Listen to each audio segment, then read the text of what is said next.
હું ગેરંટી સાથે તમને કહું કે આ ખીર તો તમે ક્યારેય નહીં બનાવી હોય. એક વખત આ ખીર બનાવશો ને બધા આંગળા ચાટતા રહી જશે.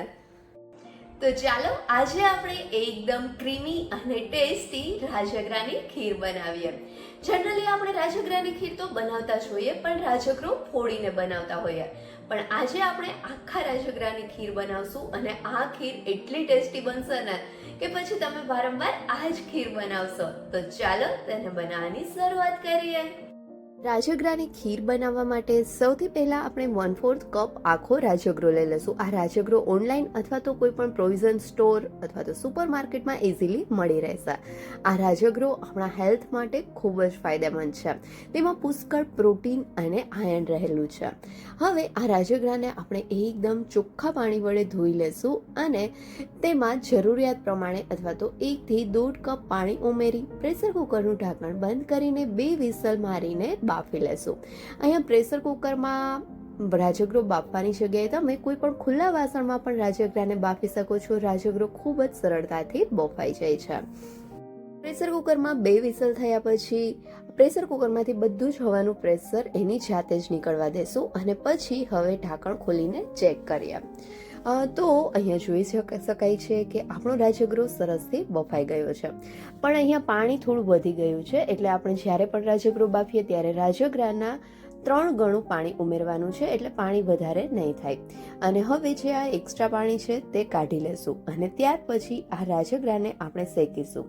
તેના માટે કોઈ પણ એક મોટી કઢાઈ લઈ તેમાં 1 ચમચી જેટલું ઘી ગરમ કરીશું. ઘી ગરમ થાય એટલે તેમાં બાફેલો રાજગરો ઉમેરીને 1 થી 2 મિનિટ માટે સરસથી શેકી લેશું, જેથી આપણી ખીર એકદમ ટેસ્ટી બને. 2 મિનિટ જેવું ગેસની મીડિયમ ફ્લેમ ઉપર રાજગરાને શેક્યા પછી અહીંયા જોઈ શકાય છે કે તેમાં રહેલું બધું જ એક્સ્ટ્રા પાણી બળી ગયું છે અને રાજગરો થોડો શેકાયો હોય તેવું દેખાવા લાગ્યું છે. તો હવે તેમાં આપણે દૂધ ઉમેરીશું. અહીંયા આપણે 1/4 કપ રાજગરો લીધો છે, તેની સાથે અંદાજે 0.5 લીટરથી લીટર જેટલું દૂધ લેશું અને હવે બધી જ વસ્તુને બરાબર રીતે મિક્સ કરીશું. આ સમયે જ તેમાં જરૂરિયાત પ્રમાણે ખાંડ પણ ઉમેરીશું. અહીંયા અંદાજે 1/4 કપ એટલે કે 4 થી 5 કપ ચમચી જેટલી જ ખાંડની જરૂર પડશે. તમે ખાંડ તમારા ટેસ્ટ પ્રમાણે વધુ ઓછી પણ લઈ શકો છો, પણ પહેલાં થોડી ઓછી ખાંડ ઉમેરવી અને પછી જરૂર લાગે તો જ વધારે ખાંડ ઉમેરવી. હવે આ ખીરને આપણે ગેસની મીડિયમ ટુ સ્લો ફ્લેમ ઉપર વચ્ચે ચમચા વડે હલાવતા 4 થી 5 મિનિટ માટે પકાવીશું. પણ જો તમે ખીરને સતત ચમચા વડે હલાવી શકો એમ હોય તો તમે ગેસની ફૂલ ફ્લેમ પર પણ ખીર પકાવી શકો છો.